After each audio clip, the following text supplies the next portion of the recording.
Kalian masih ingat Tom Lembong, salah seorang pendananya Anies Baswedan ketika Pilpres kemarin? Kalian perhatikan dulu. Ditangkap kejaksaan.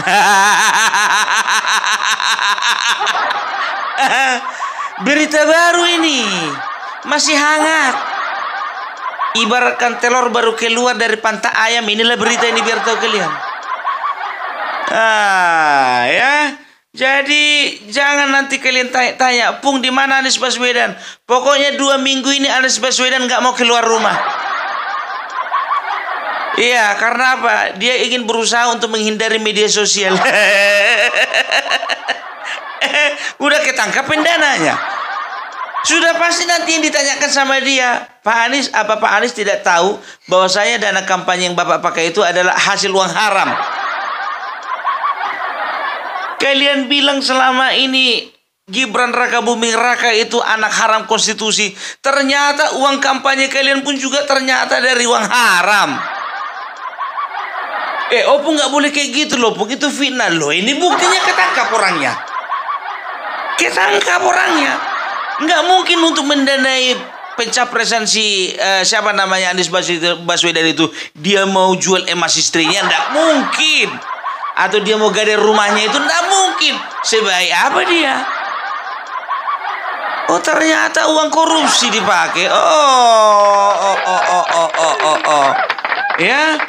Dan tahu nggak kalian ceritanya bagaimana? Jadi kawan ini melakukan korupsi ketika kawan ini menjabat sebagai Menteri Perdagangan era Joko Widodo tahun 2015-2016. Kan begitu. Ya. Jadi waktu itu situasinya di dalam negeri situasinya gula stoknya itu lagi surplus. Artinya lagi banyak-banyaknya dan sedang melimpah. Nah kawan ini mengimpor gula. Diimpornya gula sementara di dalam negeri lagi melimpah. Ya begitu nyampe itu impor gula dijualnya kepada perusahaan lain. Perusahaan beli 13.000 dia jual 13.500. Dan negara dirugikan sebanyak 400 miliar. Gitu loh ya. Jadi luar biasa hebat memang siapa sini si Tom Lembong ini ya. Dia bisa mencari peluang di tengah-tengah peluang. Aduh.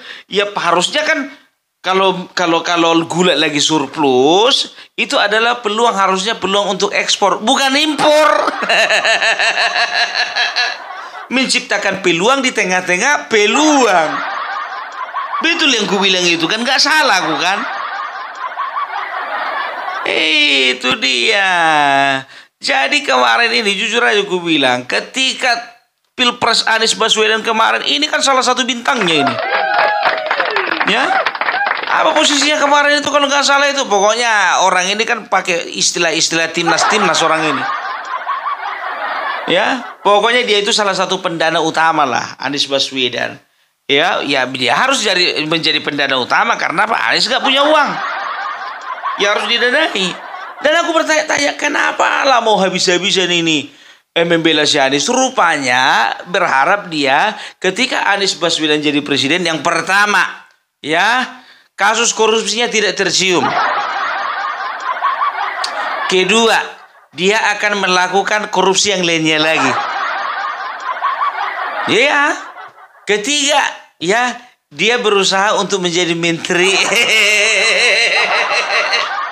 Supaya apa? Supaya bisa korupsi lagi. Di kementerian apa pun kira-kira. Tetapi itu juga Kementerian Perdagangan. Tom Lembong kurang ajar kau, bangsat.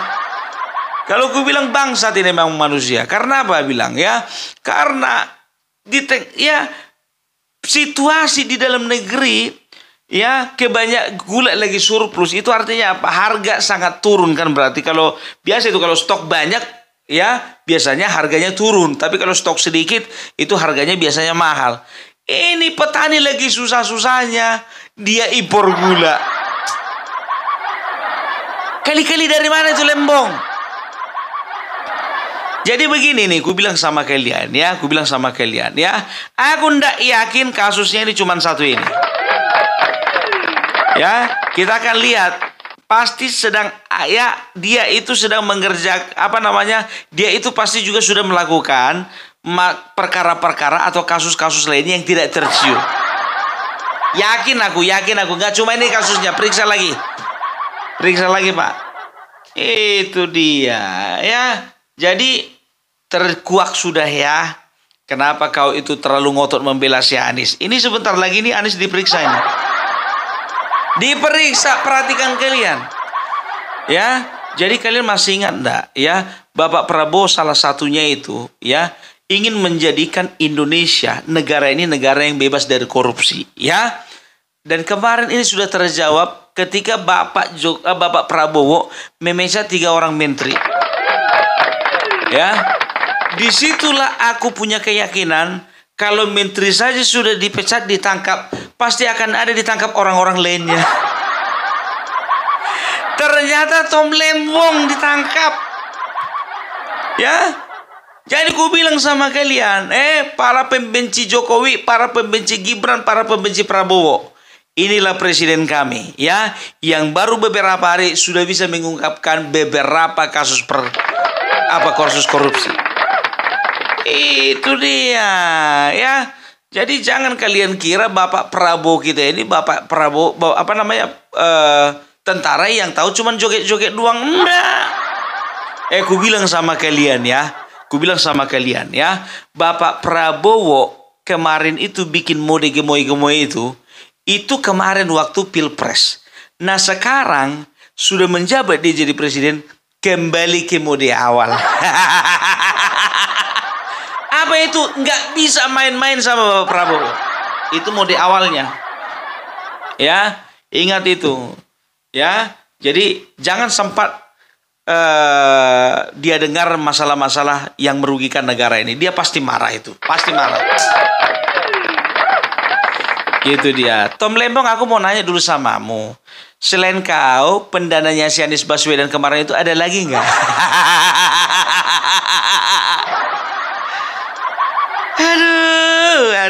Aduh, Tom Lembong. Ketika dia ditangkap, ditanya wartawan, Pak, gimana Pak selanjutnya Pak? Apa dia bilang? Kita serahkan saja sama yang kuasa. Kau itu bukan mau diserahkan kepada yang kuasa. Kau itu akan mau diserahkan ke pengadilan. Sosok pula kau kita serahkan sama yang kuasa. Kita serahkan kita sama yang kuasa. Banyak kali gaya. Ya, jadi ini dia. Ini aku yakin ini bisnis haramnya ini bukan cuma satu ini. Pasti ada beberapa bisnis haram lainnya yang tidak tercium. Ya, itu dia. Pantaslah kemarin kawan ini sebentar pergi, sebentar nongol, sebentar pergi, sebentar nongol. Ya, karena apa? Dia ingin memastikan apakah Anies Baswedan udah jadi barang itu jadi presiden. Rupanya zong. Itu dia. Kau pula bikin masalah. Orang kalau surplus itu ngekspor bukan impor. Ya tapi Menteri Perdagangan kok bodohnya minta ampun. Gitu dia, ya. Nah, ini ada yang mulai nyinyir ini. Itulah kualitas dari menteri-menteri Jokowi. Dia pun menteri Jokowi dipecat juga ya dia, biar tahu kalian. Makanya dia gabung ke pemerintahannya presiden calon presiden si Anies Baswedan. Karena apa? Karena dia tahu ya ini orang gampang dibodoh-bodohi. Dia mau ke 02 nggak bisa ini dibodoh-bodohi. Yang satu pintar, yang satu kaya raya. Ya kan? Yang masuk dia mau rencana mau masuk ke Ganjar, nggak meyakinkan.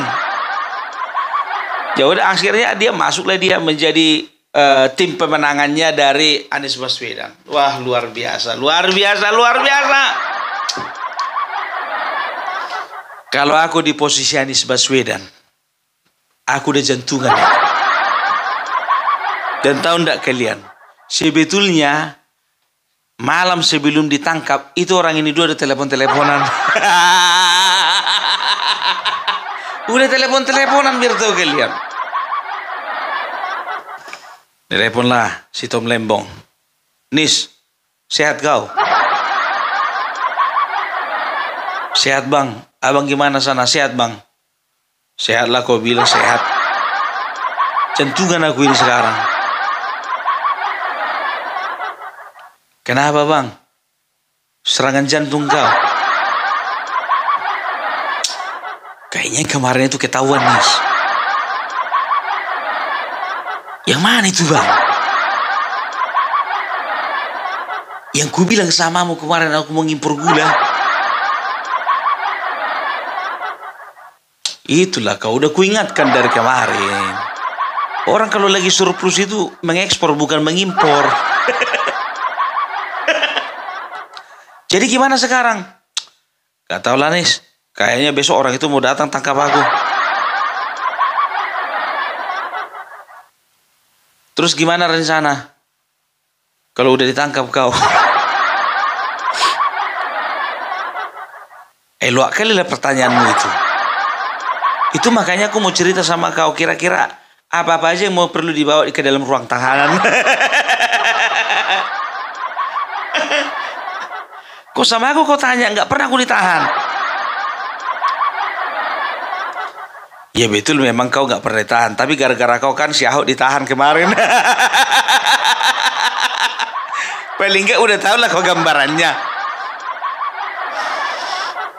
Nggak tahu lah. Kita urus diri masing-masing aja lah. Nis, nggak bisa kau bantu aku Nis. Bantulah dulu, tolong dulu. Tolong dulu. Minta tolong dulu ah. Kayak mana caranya aku nolong kau? Sedangkan aku pun juga udah nggak punya power. Partai nggak ada. Tawaran menteri juga nggak ada. Kecuali aku jadi menteri masih bisa lah. Ini enggak. Jadi kayak mana ini Nis? Nis. Nis. Nis. Anis. Anis. Nis. Nis. Nis.